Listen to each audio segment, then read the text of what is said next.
Bueno, pues buenas tardes a todos y a todas. Está pensando. Yo os voy a contar un poquito cómo ha sido el proceso de la privatización en la sanidad madrileña. Entre ello, por supuesto, también la privatización de los laboratorios.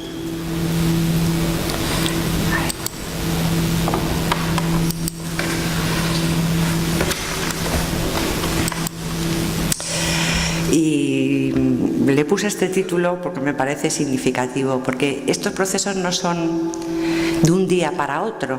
No es que de repente la sanidad madrileña se privatizara, sino que ha sido un proceso largo y además meditado. Cuando nos transfirieron al antiguo Insalud, a las diferentes comunidades, la Comunidad de Madrid y otras dos también gobernadas por el PP, fueron las que peor financiadas estaban. El ansia de la transferencia hizo que los gobernantes de entonces no midieran bien con qué dinero se transfería. En Madrid teníamos además, se aprobó la Ley de Ordenación Sanitaria de la Comunidad de Madrid, que ya como os pongo, es un claro guiño a la iniciativa privada. Además, dividía la sanidad pública madrileña en dos. Por una parte estábamos todo el personal que habíamos sido transferido del antiguo Insalud y por otra parte el Servicio Regional de Salud, que eran los servicios sanitarios que entonces tenían los ayuntamientos y las diputaciones de Madrid. Además, hubo un crecimiento en esos años por la inmigración muy fuerte en la Comunidad de Madrid, pero sin embargo, como podéis ver en el cuadro, el gasto sanitario de la población protegida en la Comunidad de Madrid con el resto de las comunidades autónomas siempre ha sido menor.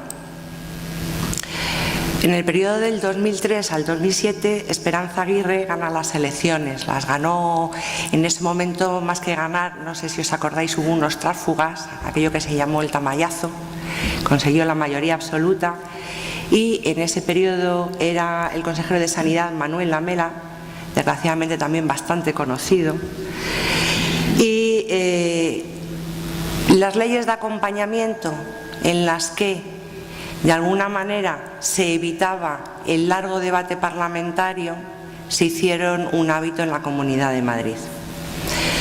Entre los 7 nuevos hospitales, en junio del 2005, os he puesto una hoja que hicimos de comisiones porque el Hospital de Valdemoro se iba a nacer con un concierto para su explotación, en este caso de Capio, durante 10 años.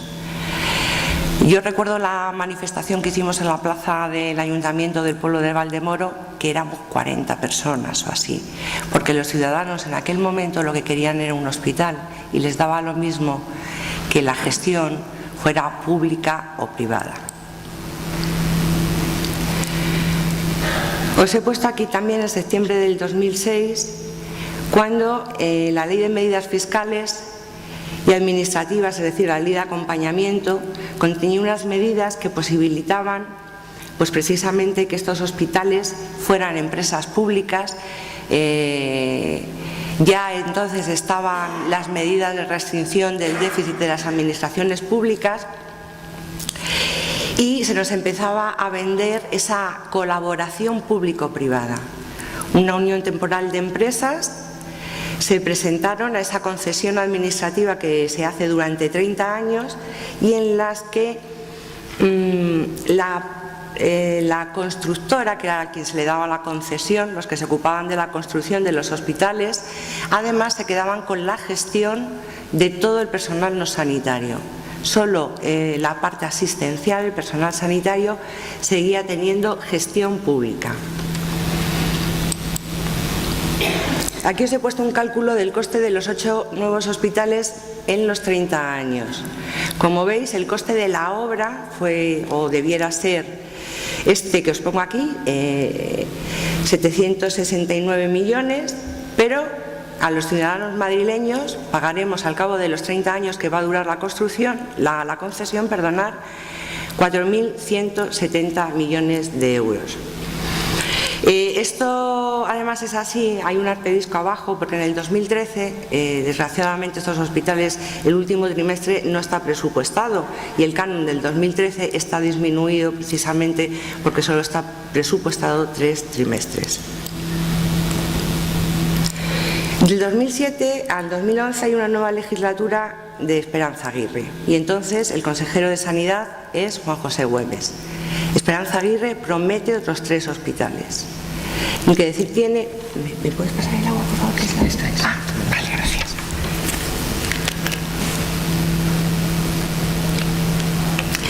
Ni que decir tiene que cuando todos estos hospitales son prometidos, no responden a una necesidad asistencial de los ciudadanos. Yo os puedo decir, yo vivo en Torrejón de Ardoz, que es uno de esos hospitales absolutamente privado, otra concesión administrativa, y nuestro hospital, antes de que existiera este, es el de Alcalá de Henares. Hay 10 kilómetros de uno a otro. Pero sí, desde luego, había un interés claramente electoralista, que desde luego dio muy buenos resultados. Entonces, como os decía, en este periodo promete otros 3 hospitales a los madrileños. La Fundación Jiménez Díaz entra en quiebra y se la rescata. Comienzan a funcionar los nuevos hospitales. Los laboratorios se privatizan de estos nuevos hospitales. También el control de estos nuevos hospitales se privatiza. La informática y la cita previa de atención primaria. Y desaparece la salud pública. Éramos 11 áreas sanitarias y Madrid se convierte en un área única. Se desvertebra la primaria especializada y desaparecen totalmente los órganos de participación. Los consejos de salud, por ejemplo. En el 2010 la Azqueti sustituye a Güemes y en el 2011 además, y ya veréis por qué, hay un recorte de los derechos sindicales. Los nuevos hospitales empiezan a funcionar y cada uno de estos nuevos hospitales tenía un laboratorio perfectamente dotada para atender a ese hospital. Cada uno de ellos son hospitales comarcales, vamos a decirlo así. Al poco de estar abiertos, nos anuncia la consejería de que los laboratorios de estos 6 hospitales se van a centralizar en uno solo. Además, en la ley de acompañamiento que os cuento que posibilita este cambio en la gestión, sí que se hablaba de los 6 hospitales de la Unidad Central de Radiodiagnóstico, pero nunca nos habíamos imaginado que se iba a privatizar y a centralizar en uno de los hospitales los 6 laboratorios. Se deja cada uno de los laboratorios simplemente para la urgencia, se quedan en mini laboratorios y todo se centraliza en uno solo. Hacemos una convocatoria de huelga con UGT, con CSIC, con APROLAB, que es una asociación de profesionales de los laboratorios. Yo lo he señalado porque en ese momento Güemes dijo que la privatización de los laboratorios es una apuesta personal suya. Aquello se argumentó de todas maneras. Yo he oído algunos de los argumentos que nosotros vimos entonces, los he oído también. Entonces argumentábamos que de uno de los hospitales a donde se iba a centralizar había 60 kilómetros, que toda la muestra diaria que se recogiera en esos hospitales iban hasta llegar hasta a donde estaba centralizado. Os he puesto aquí unas fotitos. Fue una huelga que tuvo un seguimiento masivo y finalizó un seguimiento del 80%. Finalizó la huelga y los laboratorios se privatizaron. Este es el pliego de prescripciones técnicas para la contratación de la gestión por concesión del servicio público del laboratorio clínico de los hospitales que os he dicho. Una concesión por 8 años, prorrogables a 10. Y se le pasó a estas empresas, que fue una UTE en la que estaba Balaguer y Rivera Salud, con todo el aparataje nuevo, y se pasan a precio saldo. Ahí no quedó la cosa. Un poquito después, en junio del 2008, se pasó en marzo, y esto es en junio, nos dijeron que se iban a cerrar los laboratorios de los centros de especialidades de toda la población protegida por esos nuevos hospitales. Curiosamente, también el de Vicente Soldevilla, el año anterior había tenido una remodelación total. Se volvió a entregar a precio saldo otro laboratorio totalmente nuevo.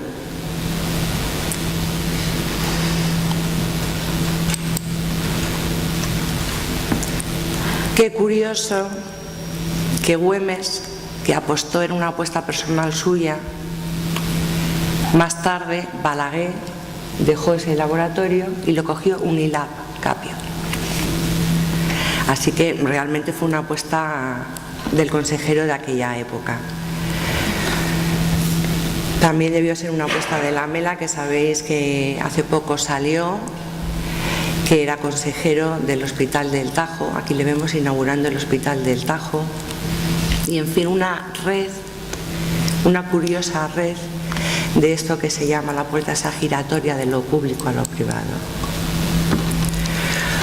Esto es una noticia de este año, porque las muestras no han viajado 60 kilómetros, han viajado 620 kilómetros mientras en la concesión ha estado Balaguer. Las muestras se llevaban de Madrid a Barcelona.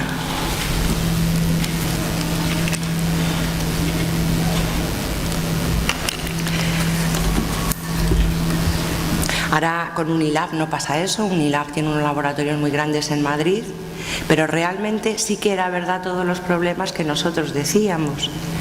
Se han perdido muestras, han producido muchísimos trastornos a los pacientes. El que se pierda una muestra de una punción lumbar, pues no es lo mismo que se pierda una muestra para un hemograma. Después de esto,